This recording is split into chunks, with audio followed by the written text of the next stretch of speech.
কাকার বাড়িতে ভাইপো চোর, পরিবারের সদস্যই থানায় করলো অভিযোগ। গ্রেপ্তার হলো ভাইপো। কাকার বাড়িতে চুরি করলো ভাইপো। শুধু চুরি নয়, চুরি করার পর বাড়ির ভিতর থাকা আসবাবপত্রে আগুনও লাগিয়ে দেয়। ঘটনায় হতবাক পড়শির বাসিন্দারা।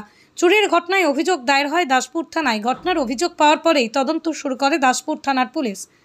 এমনই ঘটনা ঘটেছে পশ্চিম মেদিনীপুর জেলার দাসপুর 1 নম্বর ব্লকের রাজনগর গ্রামে। জানা যায়, রাজনগর গ্রামে পাপিয়া দাস ঠাকুরের বাড়িতে চুরি হয়। বেশ কিছু রূপোর জিনিস চুরি হয়, এমনই অভিযোগ পাপিয়া দাস ঠাকুরের।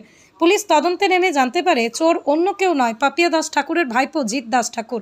শুধু চুরি নয়, চুরির পরে বাড়ির আসবাবপত্রে আগুন ধরিয়ে দেয়। তারপরই পালিয়ে যায় জিৎ দাস ঠাকুর। ঘটনার অভিযোগ জানানো হয় দাসপুর থানায়। ঘটনার অভিযোগ পেয়ে তদন্ত শুরু করে দাসপুর থানার পুলিশ। আজ ভোর রাতে জিৎ দাস ঠাকুরকে গ্রেপ্তার করে দাসপুর থানার পুলিশ। আজই ঘাটাল মহকুমা আদালতে তোলা হবে জিৎ দাস ঠাকুরকে। কাকার ঘরে ভাইপো চুরি, এতেই অবাক গ্রামবাসী থেকে শুরু করে এলাকার মানুষজন। নিজের বাড়িতে নিজেই চোর, এই স্টাইলে চুরি ঘটনায় থ বেড়ে যায় সকলে।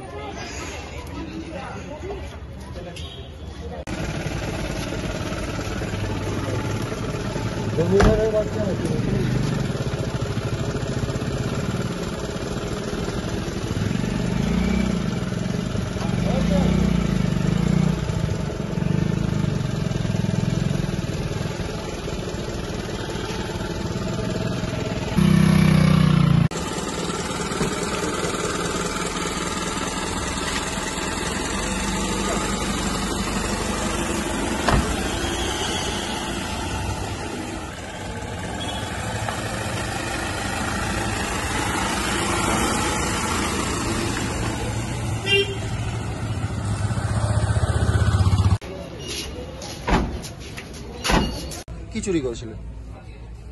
হ্যাঁ,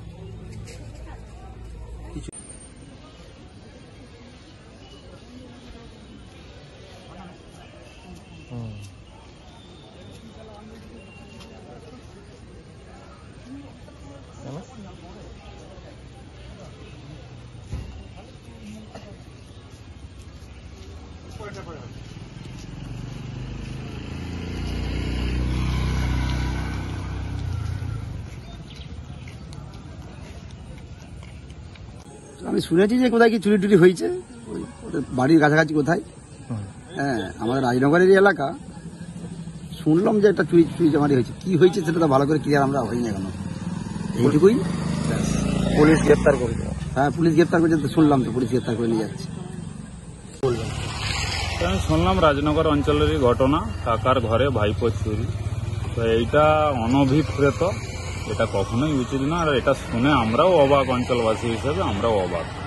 আপনার এই অঞ্চলের ঘটনা? হ্যাঁ, এটা রাজনগর অঞ্চলেরই ঘটনা। আপনার নাম? অমিত ঘোষ, হরিরাম।